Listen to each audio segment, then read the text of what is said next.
The Secrets of Doctor Who is brought to you by the Star Quest Production Network and is made possible by our many generous patrons.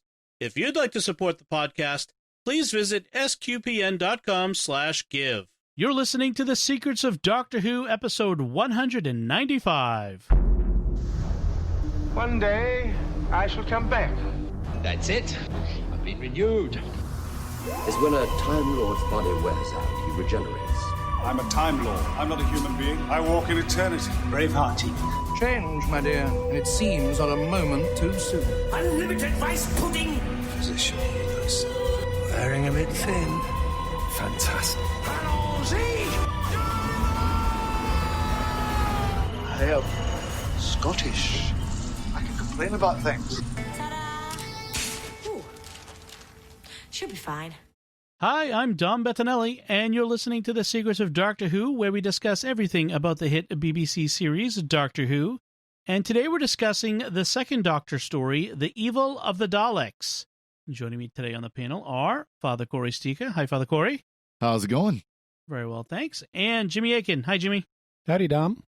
Folks, remember to subscribe to The Secrets of Doctor Who in Apple Podcasts, Google Podcasts, Stitcher, TuneIn, Spotify, iHeartRadio, your favorite podcast app, or on the SQPN YouTube channel, where you should make sure to hit the bell to get notifications. So if you are following along with us, as you notice our pattern of doing Secrets of Doctor Who, we jump from Classic Who to New Who, and we're going through the classic Doctors one at a time, First Doctor, Second Doctor, Third Doctor, in the order of their shows. But if you're observant, you may have noticed we've skipped one with the Second Doctor. The TARDIS has gone off course. Yeah. That's right. In fact, we've skipped the faceless ones for now because a lot, as you might be aware, a lot of the Second Doctor stories are no longer, the original videos are no longer available, and we have to work off of telesnaps and audio narrative and that sort of thing. But the Second Doctor story, the faceless ones, is going to be available in October 2020 in a fully animated official version. So we'll cover that once that's out, because why not? We might as well just wait for that. So instead, we're jumping ahead one episode, one story, to The Evil of the Daleks, which, as I mentioned, it only exists in audio form in telesnaps, except for the second episode. The second episode is the sole remaining of the 7 that's available in video form, and you can find that online in various places. And just to give you, and if you watch Evil of the Daleks or listen to it, it picks up right at the end of the faceless ones. Right. So to just kind of introduce you to where we're at when the story begins, in the faceless ones, the Doctor and Jamie and Ben and Polly, who are still with him, now they're from the 20th century, from like 1960 whatever. 4, yeah.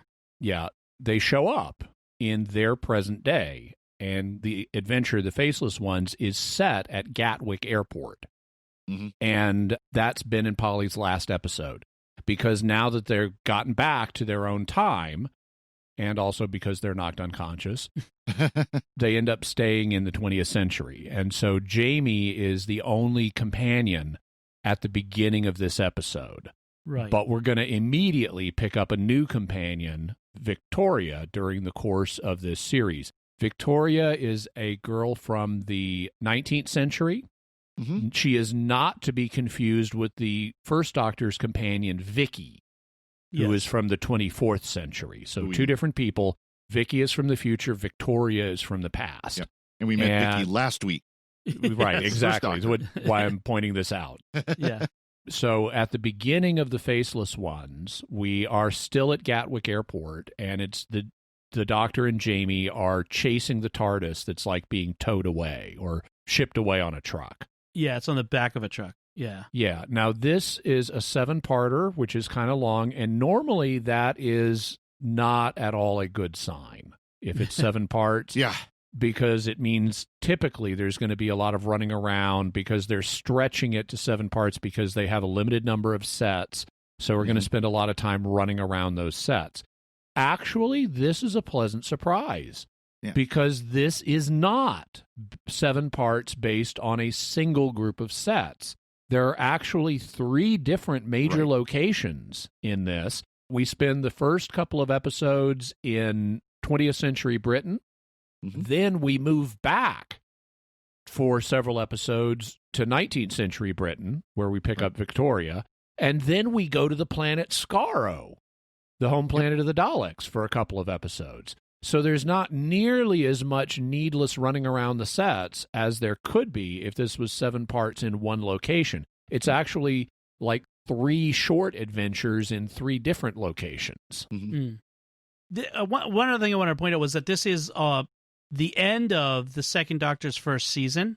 His first season starts in the middle with 10th Planet. It's not at the beginning of the season, but it's his 4th overall story in this season. So so they kind of put this in here, this big story, as a kind of capper to the Second Doctor's first season. So I thought that was a interesting choice of the stories. Also, this was originally meant to be the final appearance of the Daleks. They had been really popular during William Hartnell's era, but for various reasons, including rights issues, they were looking at phasing them out and kind of replacing them. They were trying out a number of different follow-up villains, the Cybermen being the ones that worked the most. Mm-hmm. But there were others like the Crotons that we haven't talked about yet that were also considered Dalek replacements. Well, it's interesting, too, that this is one of the few Dalek stories, classic Who Doctor stories, that wasn't written by Terry Nation, the creator of the Daleks. This was David Whittaker's one who wrote this one. Right. Yeah. And it's very clearly at the end of this that they intend this to be the end of the Daleks. They make it said, we'll never see the Daleks again. Yes.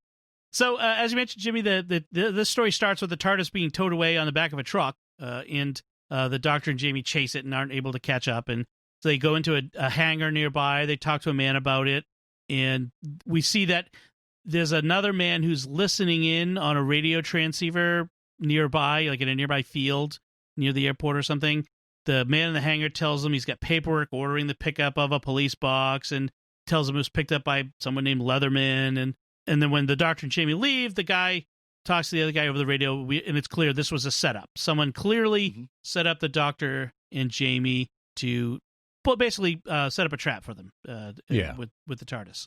And ultimately, the person who set it up was a Mr. Waterfield, who is running a business that is where he deals in antique Victorian clocks. Mm-hmm. Right. But he's a very strange cat because he isn't familiar with a lot of 20th century slang. He does not know what okay means. And he keeps dropping archaic bits of English that you would expect a gentleman from the Victorian era to know. And so we quickly get the sense these alleged antiques that he's selling are not antiques at all. They're authentic. Real, authentic Victorian items being brought forward in time. Right. Well, he even dresses like a Victorian gentleman. He's got the whole persona down. Yes. From that era. He's not cosplaying. And it turns out the guy in the hangar's name was Kennedy, and there's also another fellow named Perry who's working for Waterfield, and they discuss that they took the TARDIS on behalf of their patrons, which will turn out to be the Daleks. Yeah. So Waterfield's working for someone who will later be revealed to be the Daleks, and that's why they wanted the TARDIS. Mm-hmm. Now, the Doctor and Jamie have followed the guy from the hangar, and they show up at a warehouse, and they basically track the guys back to. Well, first they find a clue that leads them to a coffee bar. Is that right? Yes, a coffee bar. And that's another bit of dialogue that reveals Waterfield as being from the past, because he refers to it as a coffee house. Yep. And is like, no, in the 60s, it's a coffee bar. What's funny is it's a coffee house again. Yes, it is. Yeah.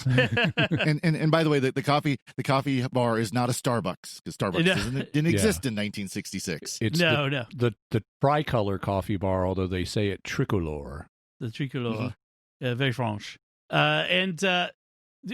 Meanwhile, and it was a setup again that this fellow in the warehouse left the matchbook with the name of the coffee bar, waiting for the Doctor to find it. And we should probably explain that, because a lot of people today may not understand why. Okay, so a matchbook is About a couple inches by a couple inches square. It's made out of cardboard, and inside there are matches that you strike. And since people back in the day would smoke a lot in public all over the place and nobody thought it was horrible, what businesses would do to advertise themselves is they would have matchbooks that were branded with their business information. So you would go into a bar or a restaurant or just about any place, and they would have matchbooks representing that business available for free. And you'd take the matchbooks with you and you'd use them, and it would remind you of, oh, yeah, I like that restaurant. I should go back there and eat again. Or it would or you'd pass them on to somebody else, and they'd go, this sounds like an interesting restaurant or an interesting nightclub or something like that. Maybe I'll go there sometime. There were user reward system and brand identification and advertising for businesses at the time. My aunt, one of my aunts, who actually never smoked, would collect matchbooks. She was a stewardess, and so she traveled all over the place, and wherever she would go, she would pick up matchbooks and collect them. So she had this, put them in big urns and stuff, and so you could see all these matchbooks that were from all over the country and all over the world. Yeah. Wow. I remember people doing that. Yeah. And to be fair, I mean, I remember seeing matchbooks, advertising matchbooks, into the 90s. You'd go to a convenience store, you'd go to like you said, a restaurant, a bar, something like that, and they would have like a bowl full of matchbooks sitting there, or you could ask for one and they would have them behind the counter or something like that. So they weren't uncommon, but you don't see the advertising ones really at all anymore. You can still get matchbooks. Yeah. In the 90s is still 30 years ago. I know that. But I would say most of our listeners are probably still within that demographic. Yeah, I would think so. We have some younger listeners for sure. Yes, I know it was 30 years ago, but the point is, it wasn't all that long ago. It wasn't compared to. We're not talking about 1866 here. That's right. So anyway, after Waterfield is alone at one point, he opens a bookcase to a secret room, which I love. If I ever built a house, I would have a secret room with a bookcase with an automatic thing on it, just because that's the coolest thing ever. I always wanted one of those. And anyway, he goes into the secret room, takes an object from something that he's going to sell, like a Victorian-looking object from a futuristic device, and brings it to his desk. And his guy Kennedy, his henchman, is watching him from the hallway. So there's some. He's keeping it secret from his employees where he's actually getting these so-called antiques, and he's trying, not entirely successful, to pass himself off as a 20th century man. Right. Waterfield then has his other guy, Perry, go to find the doctor in the coffee shop. And Waterfield pretends to Perry that the doctor is an art collector and that Jamie is his assistant, and he wants him to come to the shop. So this is going to be an interesting moment of nobody really knows who anybody else is in this encounter. Also, in the bar, famously, on the jukebox is playing the Beatles song Paperback Writer. Yep. And this is one of two instances where we have the Beatles appearing, or at least two, where we have the Beatles appearing on 1960s Doctor Who, both of which have subsequently caused rights complications. Yes. Apparently, in several of the audio versions of the story that are out there, they've had to substitute other music for this, or take the scene out altogether. Speaking of that, how did you two guys experience this story? Because we want to let listeners know how they can experience this story. Now, there are different audio adaptions, including if you go to audible.com, you can get an adaption with linking narration. I have that, but I find it easier to work, since it's a visual story, to work with a visual medium. And so what I did was I went to dailymotion.com, which is kind of like YouTube, only a little sketchier. And they have a channel there called El Doctorio, which is a bunch of fan reconstructions that were done by a group called Loose Cannon. And Loose Cannon has been making Doctor Who reconstructions for the missing episodes for a long time. And they've even done multiple versions as technology has improved, and they've been able to improve the quality of their reconstructions. So for Evil of the Daleks, they did a number of things. It's more than just telesnaps. which is a frozen image that was taken off, by making a picture or snap of the screen off a home television back in the 60s. What they have done is they've taken the telesnaps and used them as the basis for their reconstruction, but it's not just that. We're not just looking at purely static images. One of the things they will do is, in these improved reconstructions, is add little bits of motion to what's otherwise a static image. So like if a candle is burning, they will digitally put in a flame flickering. And just that little extra bit of motion over the telesnap makes it a much more engaging experience. They also, for this one, do some actual live footage. It's presented in black and white because the original is in black and white. But like for scenes where you have a Dalek escorting Victoria down a hallway, for example, they went to a house, apparently, a mansion, or you digitally constructed a hallway that looks like it's from a mansion, and they got a woman who kind of looks like Victoria in a dress of the period, and they have a Dalek prop or a CGI Dalek, I don't know which, and they did live footage of this woman, and they use the original audio, but they match it with new live footage to, again, provide more than just the static image experience. And I thought they did a really good job. That's how I watched it this time. What did you guys do? So I did the Audible version, and the version that's on Audible is the kind of the official audio release from the BBC.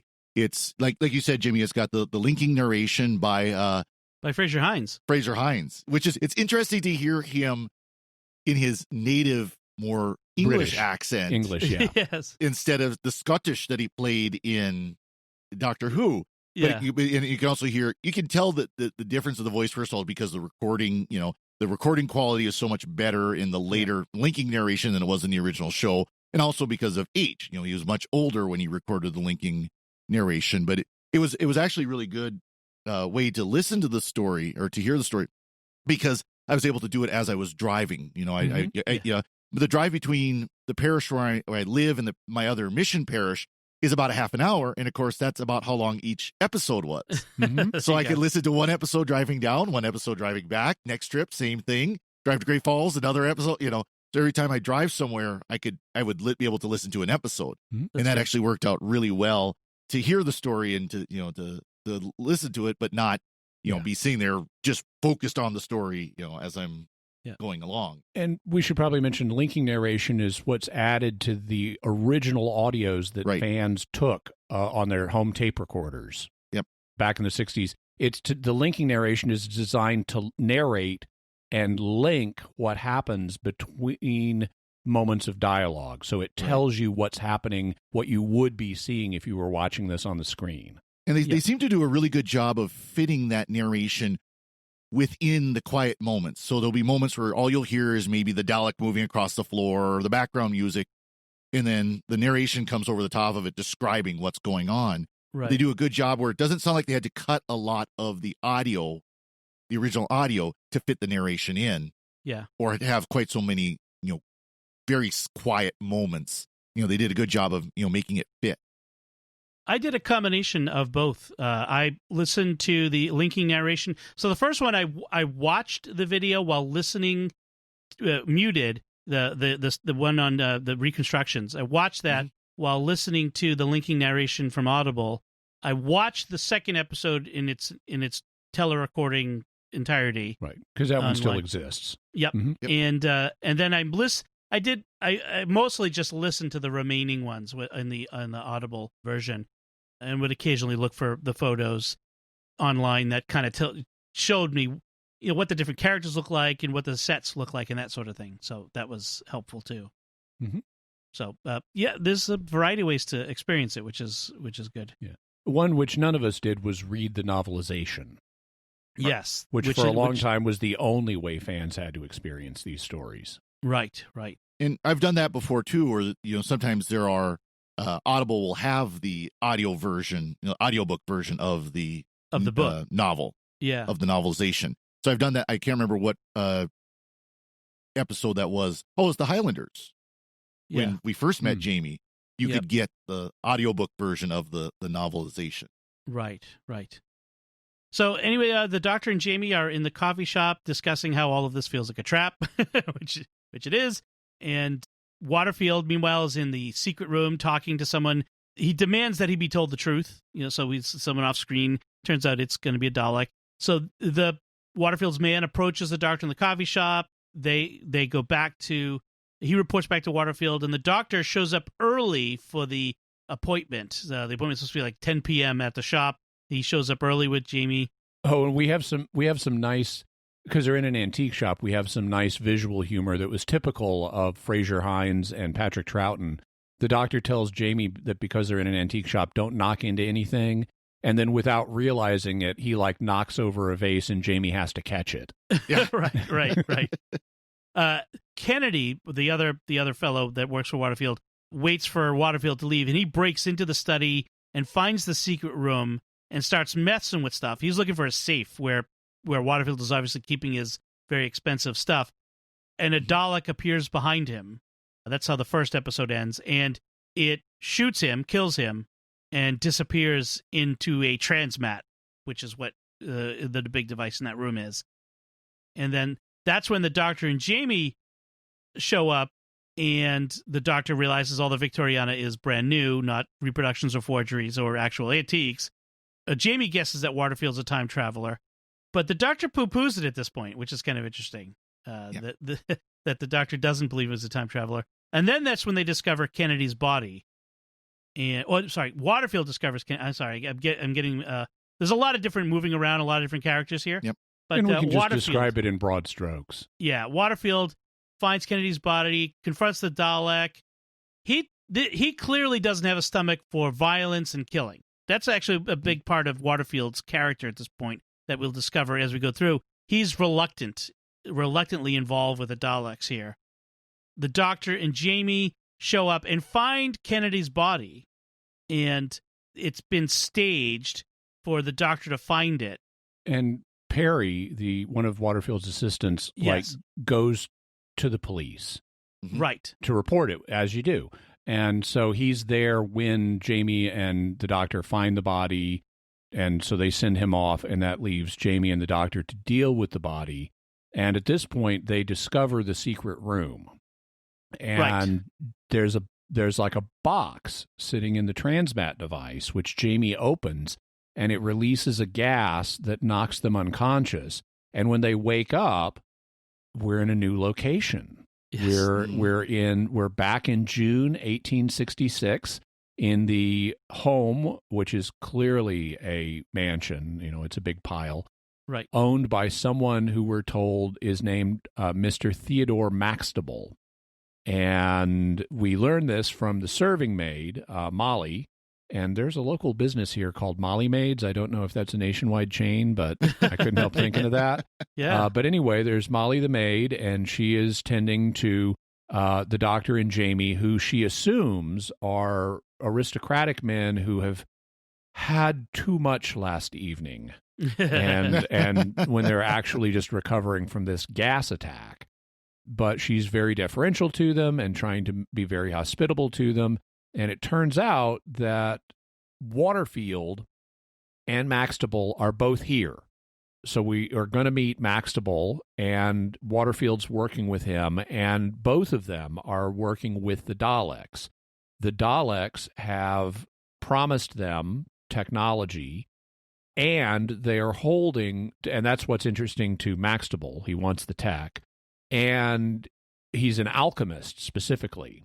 And alchemy is kind of part of all of this. He wants the secret to turning base metals into gold, and the Daleks have promised to give him that. Waterfield is also a scientist, but his motivation is the Daleks have his daughter Victoria captive. And so he wants to get Victoria freed, and that's why he's working for them. And the way they got in contact with the Daleks, I love. It is so awesome. They were building a time machine, right, using 19th century tech. They are using mirrors, and they have this totally ridiculous explanation about how you can apply static electricity to mirrors and cause faster than light effects with the light bouncing back and forth between them and create a time machine. And they were experimenting with this, and the Daleks came through their time machine. And so they have this cabinet in one of their rooms in the mansion that has a sequence of mirrors inside of it, and the Daleks like roll in and out of this cabinet, traveling back and forth in time through to Skaro. And I love the, kind of steampunk time machine that they have built out of these mirrors. It's awesome. And so I just really love that. Yeah, so the Daleks, they say that when the Daleks arrived, they forced Waterfield to travel to 1966, so 100 years in the future, to steal the Doctor's TARDIS. So there was a very specific reason that they came here. They wanted to bring him back to 1866 and for whatever purposes, we'll find out. And it does tell the Doctor he wants him to assist in an experiment on a human being, namely Jamie, who is not present as they're talking about this. Jamie's still in the other room recovering. And Maxtable says the whole point is the Daleks know that humans always defeat them. So they want to find out the human factor that gives them that advantage and transplant it into their race. And so the whole premise of the next several episodes is going to be this experiment on Jamie to find out what it is that makes humans so remarkable in being able to defeat the Daleks, who should be invincible. And they have a sequence of tests for Jamie. Now, in Jamie's mind, he's going, at least the way this works, we're not quite there yet in plot terms yet, but in Jamie's mind, his job is to rescue Victoria from being captured in this tower by the Daleks. And he does not know that there's an experiment being run on him. But the Daleks and Maxtable and Waterfield have arranged a series of tests that Jamie is going to go through to get to Victoria and rescue her. And one of those tests involves a guy named Kemal, or Kamal, but they say it Kemal on the show, who is Turkish, and he is a brick. That's a term from superhero gaming. The brick is the strong man on a team. Yeah. So like Superman is the brick of the Justice League, the Thing is the brick of the Fantastic Four, and so forth. And Kamal is the brick, or Kemal, is the brick of this show. He is a Turkish strongman, and initially we see him like bend an iron bar over his neck and then shatter a plank with one blow, which was more impressive back then than it is now. And he's set up as one of the challenges that Jamie is going to have to face. Yes. Before Jamie faces him, there is this sequence where Jamie wakes up in that sitting room and he encounters Maxtable's daughter, and then another guy comes in and knocks him out again. Poor Jamie. Yeah. and knocks out the maid who comes in too, and takes him away to the stables where he encounters a guy named Terrell, who acts very strangely, and it's almost like he's got a split personality.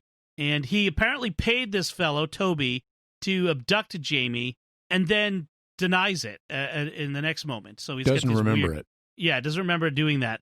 And he goes this great pain in between these switches in personality. At one point demands to know where Victoria is, then switches back and says, "Oh, Victoria's in Paris. I don't know what you're talking about." And then denies asking Toby to take Jamie out of the house. So this very strange guy here, who is also, we'll find out, is Ruth's fiance. Ruth is the other daughter of... she's Maxtable's daughter. Maxtable's daughter. Yeah, so she's not Victoria.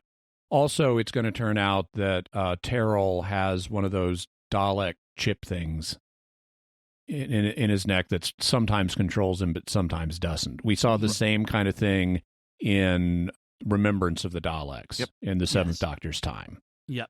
And it's interesting, you would wonder, so the Daleks want to test Jamie specifically to find out what the human factor is. Yeah. And they want the doctor to like oversee the test for them, which is interesting. They think he will be able to identify the human factor apparently better than they can. It's like, what is it about Jamie in this situation that's letting him overcome the test? But the doctor asks, well, why don't you just test me instead of right. Jamie? And it's like, well, you're a time traveler. And that makes you too different than the ordinary humans. We're wanting to find out about what ordinary humans, why they can defeat us. Mm-hmm. And he says, well, then why don't you test ordinary humans? Why Jamie? And it's like, well, he's traveled enough. He's adventurous enough. He has the gumption to take us on. He's had enough preparation via his time travel to be a good test subject. He's not like some random person who's not even a soldier that we grab off the street. Right. So he's got enough of the qualities that we encounter to make him a good test subject, but not as many as you do. Also, they somehow don't point out you're not a human. That's not what we're interested in. Yeah. I was going to say, at this point early on, there's very often that with the doctor is kind of identified as human, but from a different planet. And he's not quite as alien as he will later become. Yeah, they definitely haven't filled out the Time Lords by any stretch of the imagination at this point. They haven't still even told us the name of his planet yet. Right. We don't know the name Gallifrey. We've never heard the term Time Lords. He does not have two hearts at this point. That's not part of canon. And we just have heard about the Doctor's people, and we know they're from another time in another world, but we don't know anything beyond that. So the Doctor and Waterfield talk about the need for Jamie to do what he's told by the Daleks, and Jamie overhears and is worried.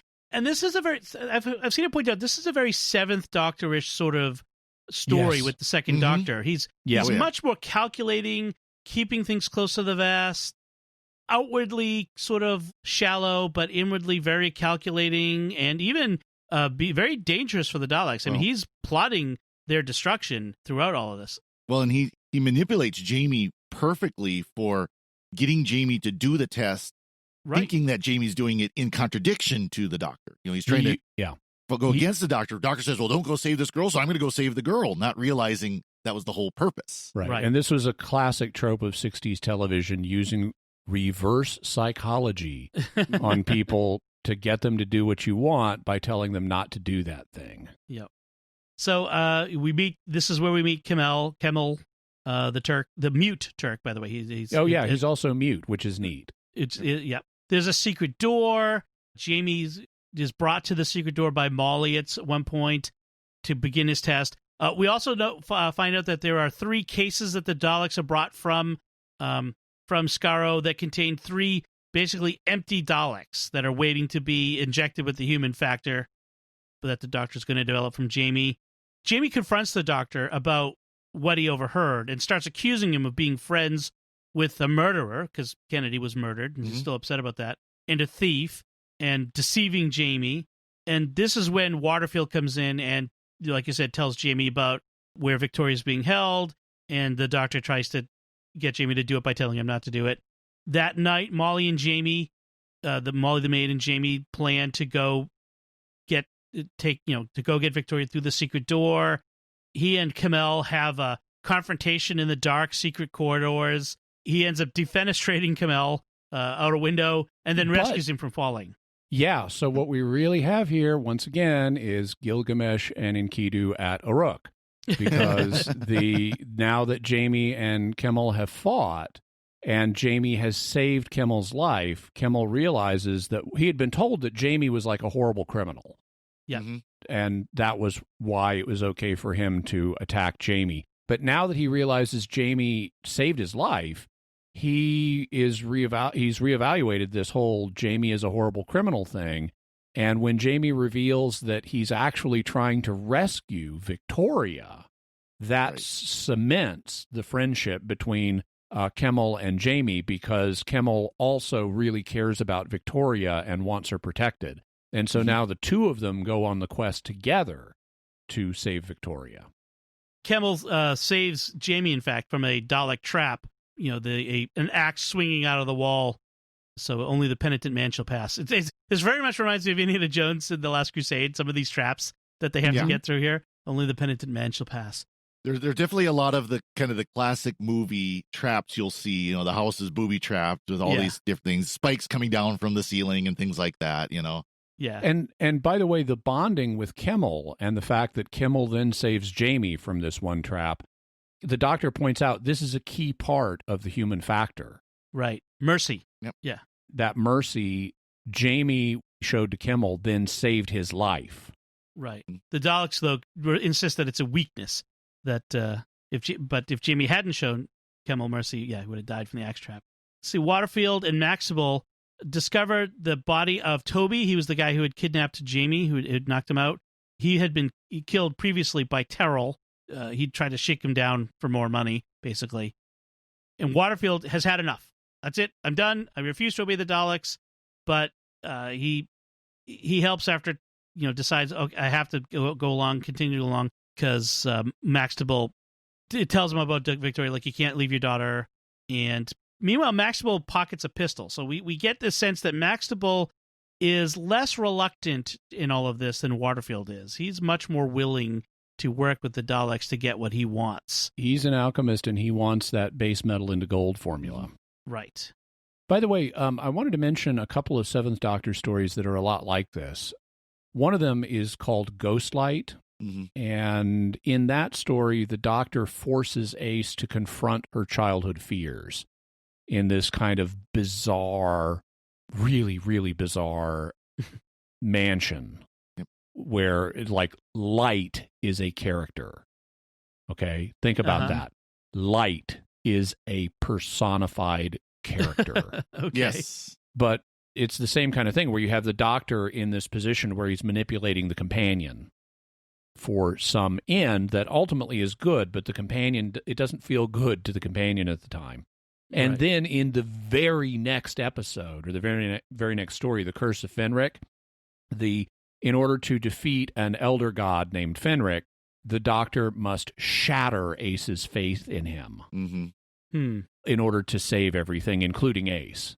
And so, again, he's manipulating the companion for everybody's good, but it doesn't feel that way at the time. And through both of these episodes, Ace's relationship with the Doctor is tested the same way Jamie's relationship with the Doctor is tested in Evil of the Daleks. And as we'll mention by the end, Jamie's ready to quit. Yes. And the Doctor talks him out of that, but Jamie is ready to quit because of all that he's been through and how he's displeased with what the Doctor has been doing. There's also, at this point, an interesting discussion with Waterfield and Maxtible about their culpability in the Daleks' evil. Maxtible keeps insisting that they're innocent, that it's all the Daleks, are culpable. Waterfield says, no, we're silent partners. We're helping them. Their evil is our evil because we've been helping. And this is when Maxtible decides to shoot Waterfield in the back. Yeah. Thus proving Waterfield's point. Terrell comes in and saves him. He's in control of the Daleks, and you will obey, like the Daleks do. And it keeps repeating it. Then Jamie and Kamel get through a couple of obstacles in their quest to save Victoria. In their, like they're playing Doom or Kaffel Wolfenstein. But and each one demonstrates an aspect of the human factor. Jamie's instinct that helps him avoid a trap.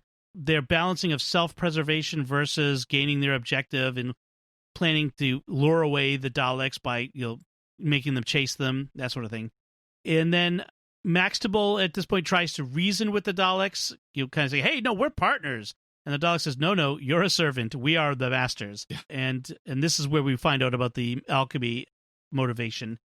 And the Daleks have a secret, and it's going to be something he doesn't want to know. Like, we'll give you the secret. This whole thing. There's a secret coming for you. We'll reveal it. And it's going to be something he's not going to like. So they eventually get into the room where Victoria, Kamel, and Jamie get into the room where Victoria's being held and barricade themselves in and realize there's no way out, as far as they know. Meanwhile, the Doctor encounters a grumpy Terrell in the original room, the trophy room, and despite Terrell's clear indication that he's not very sociable, the Doctor engages them and goads him. And I'm interested in you, even if you're not interested in me. And the Doctor has noticed that Terrell hasn't eaten or drunk anything, and that any metal that he touches becomes magnetic. So there's something obviously weird with Terrell. And after the Doctor leaves, the Terrell tries to drink. Like, why am I not drinking? But he hears a voice and said, obey, obey. And you have this voiceover of the Daleks So obviously he's in their control. Maxtable hypnotizes Maid Molly with a swinging jewel because that works, right? That's how you do it. Oh, yeah.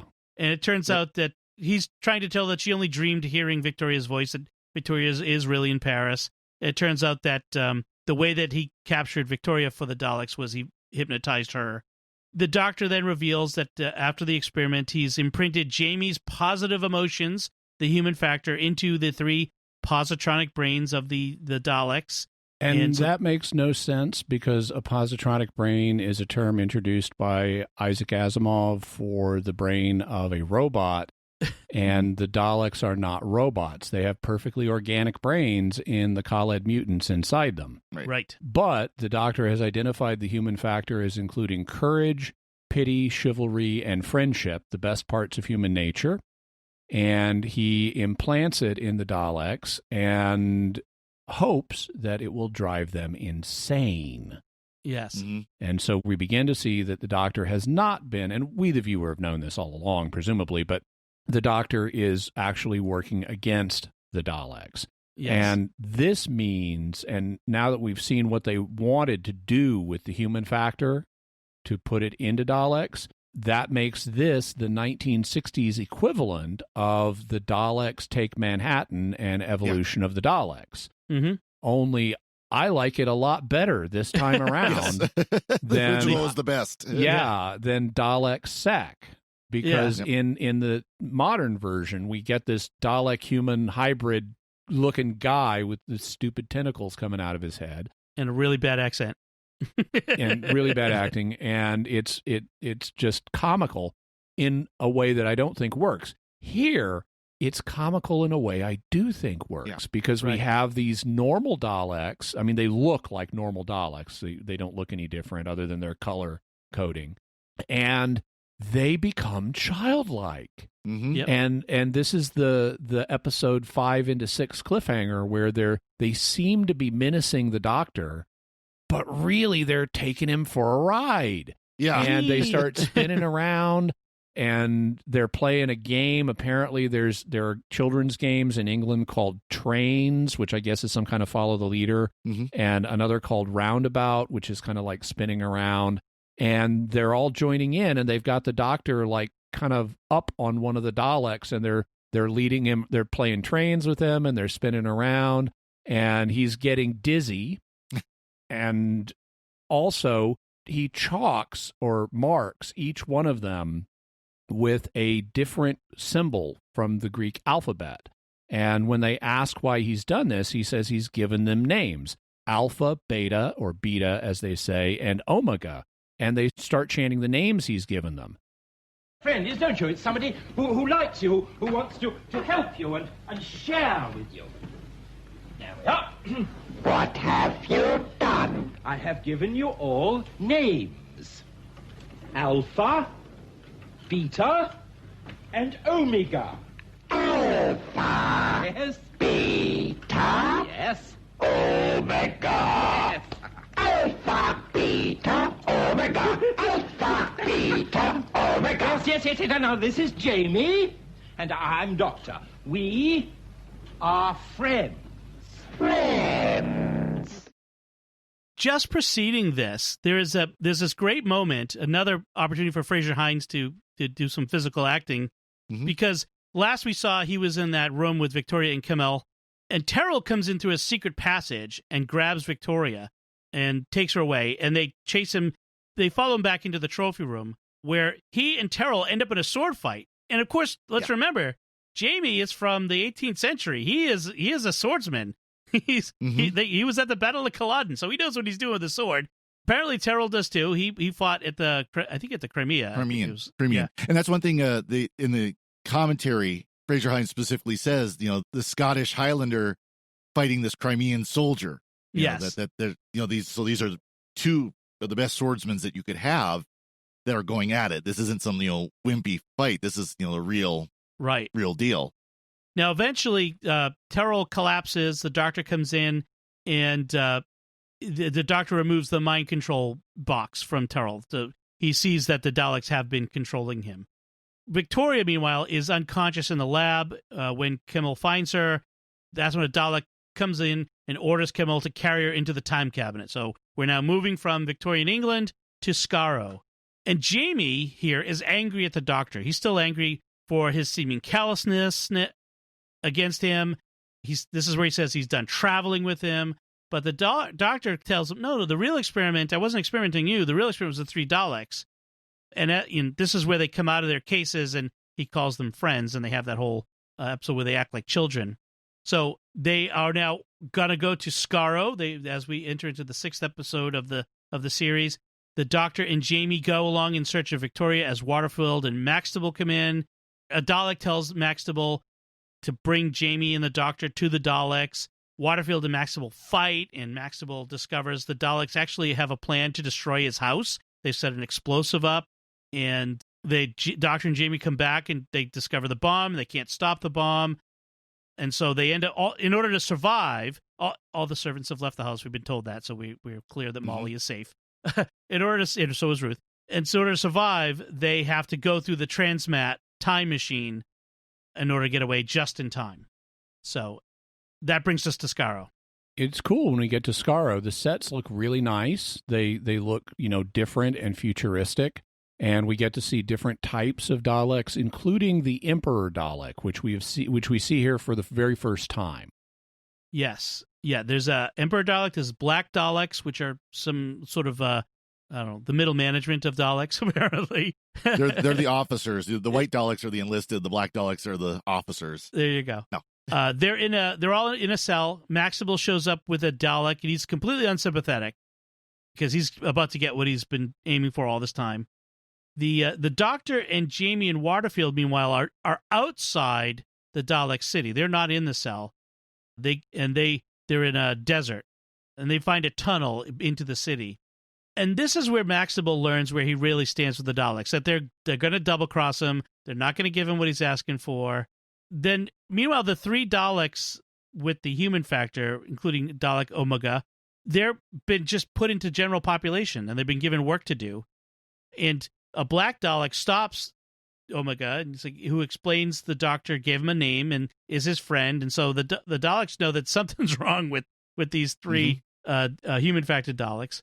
They also resist. They're being told to do this work, and in a childlike way, they're like, "Why? Yeah, Yes. Why?" Gosh, that took me back. I've heard that a few times. Just obey, obey, obey. The Doctor even plays it up later on, where he gets them. He keeps asking them why, and they immediately ask, answer, do the same thing. Goes, why? Right. So the Omega shows up to lead the Doctor to safety, and but then it turns out it's not really Omega. It's one of the other real Daleks and the Doctor ends up shoving it off the ledge in this tunnel because it wasn't the real Omega. So at first it seems like, oh, the Doctor's being so cruel and arbitrary, but he sniffed out the trap. But they still take him to the Emperor Dalek. Yes. And at this point, we have a great twist. The great twist is by identifying the human factor, that has enabled the Daleks to identify the Dalek factor, which they're now going to share with everybody else. And so by working against the Daleks all this time, the Doctor has actually fallen into their trap and helped them. Right. Mm-hmm. They're going to turn the humans, and instead of turning the Daleks into humans, the Daleks will turn humans into Daleks. And they're going to spread it throughout all of history, the history of Earth, using the TARDIS. The TARDIS. Yep. Mm-hmm. So Maxtable is convinced that the transmutation of metal into gold is possible. Is it technically? Oh, yeah. Oh, sure. All you got to do is get a cyclotron and bombard the right elements with alpha particles to jack up their atomic numbers until they are either gold or above gold and something that will decay back into gold. Yeah. It's trickier than you might think. The classic lead into gold transformation would actually be really hard because lead is element 82 and gold is only element 79. And so that means you somehow need to knock 3 protons out of lead to make it gold. Right. So it's not a question of adding protons, which is fairly easy via a cyclotron. Mm-hmm.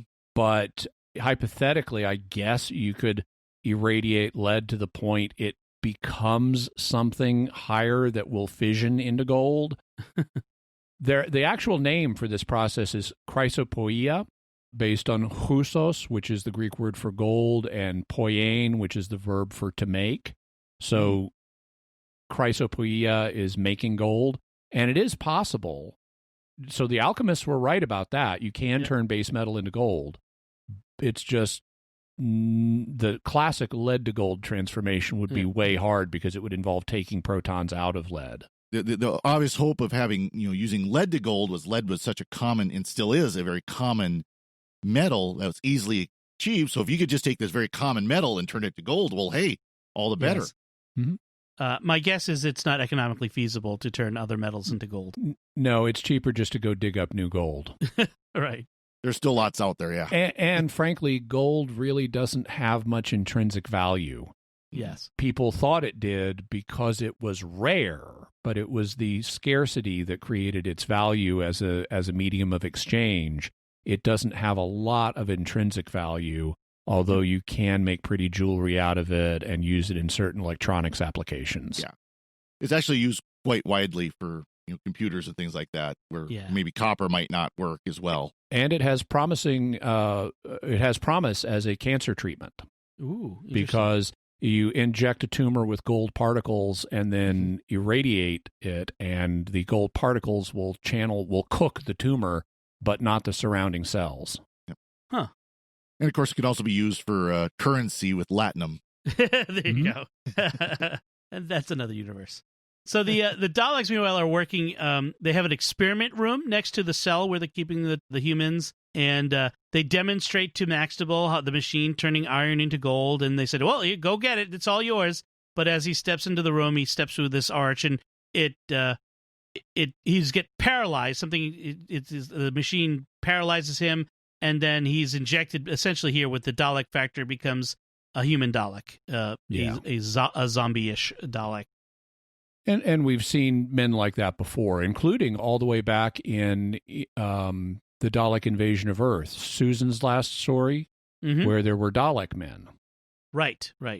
They keep trying to perfect this whole process. So that night, Maxtable comes back to the cell and hypnotizes the sleeping doctor to follow him into the room next door where the Dalek factor machine is supposed to work on him. I want to comment on a couple of aspects of character development that have occurred here. One of them is once they were put in the cages on Skaro, Victoria starts displaying companion-like qualities. She, for example, tells Kemmel rather preposterously that she will protect him. Right. It's like she has no ability to protect Kemmel. Kemmel is the brick. He's the strong man. But the fact she even makes that statement suggests that she has the gumption needed to be a companion, which is what she's going to end up being. And so we see her moving into that role. Also, the Doctor has some interesting character development. Now, Jamie's had some with his relationship with the Doctor being tested, and with the Doctor showing us full Columbo mode here, where he's pretending to do one thing but innocently, but is really doing something else. But also, once the Doctor realizes what the Daleks really want to, impregnate the human race all over the place throughout space and time with the Dalek factor, he's willing, it becomes clear in conversation, he is willing to sacrifice all of the humans on Skaro. Yeah. Everybody. Victoria, Waterfield, Maxtable, Jamie, himself. He's willing to sacrifice everybody in order to stop the Daleks' plan. He also suggests that if possible, he would like to save them and might take them to another universe, which is an interesting statement, although it might not mean then what it means today, because galaxies for a time were referred to as island universes, and this could be a holdover of that usage. Or, he says, I might take them to my planet. Right. Which is a fascinating thing for him to drop at this moment, because we've never learned about his planet before. Right. So at this point, the Doctor is pretending that he's been made into a human Dalek. It doesn't work on him because he's not human. Yep. Clearly. And the Doctor does something to the machine. He basically swaps it out so that the Daleks who pass through the machine will be injected with the human factor instead of humans being injected with the Dalek factor. Now, Jamie and the others don't know whether they can trust the Doctor or not, or if it's another trick. But Jamie makes the point because he wants them to go through the arch now that it's been fixed. Yeah. And Jamie makes the point they could have pushed us through that arch anytime they wanted. Right. Mm-hmm. They don't need to trick them. The Doctor then tells the Dalek Emperor that to root out the human factor Daleks from among them, all the Daleks must pass through the Dalek factor archway. And so we have this great moment where all these Daleks are going through and then becoming like all these dizzy, wee spinning in circles. Dizzy Daleks. Dizzy Daleks. Dizzy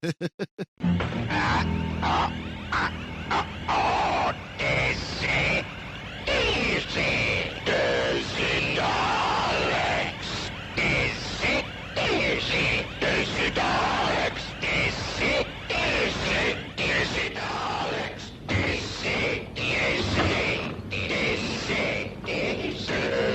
Where are the prisoners? So an unchanged Dalek tries to order them to get back to work, and they all ask why. Why ask why? Drink my dry. Why? Yeah. This is where the Doctor plays off it too, because you can hear him start saying, "Well, why?" And of course, they immediately respond after him. Why? Yes. Why? Yeah.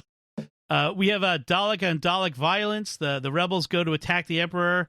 I will Civil obey, War. but not without question. Is what they say. Yeah, and you can tell how they've been humanized because humans have that attitude. Humans are willing to obey. They're not total rebels, but you got to give them a reason. That's right.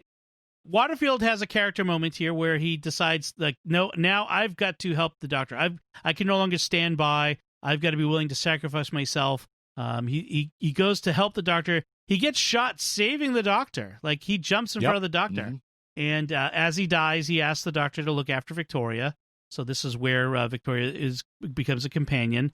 A huge fight breaks out in the Emperor's control room. There's a big explosion. As the others are escaping on a ledge over a chasm, this is when Maxtable, Dalek Maxtable, shows up, attacks Kemmel, and throws him off a ledge. Mm-hmm. And this is really very. If you watch the adaptation that's based on the original, the telesnaps, this is really apocalyptic.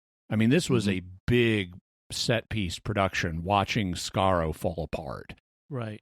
It's very apocalyptic. The Emperor is warning of the Dalek race dying out completely, and the city explodes.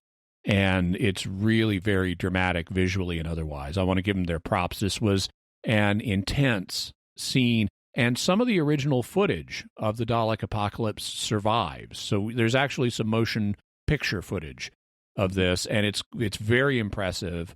And as we mentioned, this was meant to be the last appearance of the Daleks, and it was until the Third Doctor's time.